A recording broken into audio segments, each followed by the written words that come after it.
I was finally able to afford an iPad. It's an old one, the iPad Air 5th generation that was released back in 2022 if I remember that correctly. For my budget, I had two options, this or the iPad 11th generation with the A16 Bionic processor, and having gotten this one and used it for quite a while, I do not regret it a single bit, and here's exactly why. If you are new here, welcome. If you are an existing watcher, welcome back.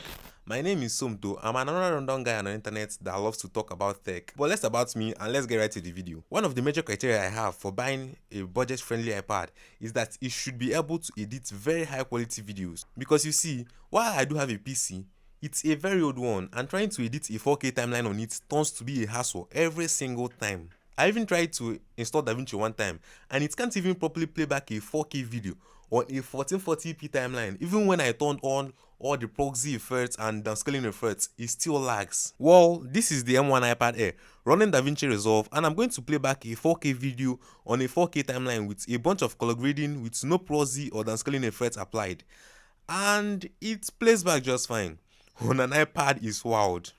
And this is one of the reasons why I went for the M1. First off, it is the exact same chip on the base model of the MacBook with the M1 series processor. And two, trying to edit videos on DaVinci Resolve on an iPad that isn't the M series, like the M1, M2, and M3.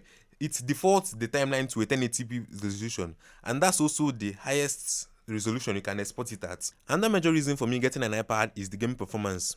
Do keep in mind that the iPad Air or even the base model of the iPad isn't usually the go-to for very serious heavy gamers, simply because the screen is stuck at 60Hz, so you will not be getting that 120Hz ProMotion buttery smooth display on the you can find on the iPad Pro.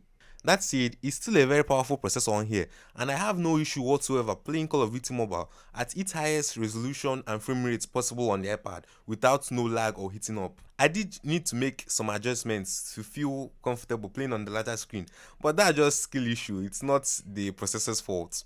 Now, switching back to the creative side of things, one of the major issues I had creating content was filming myself.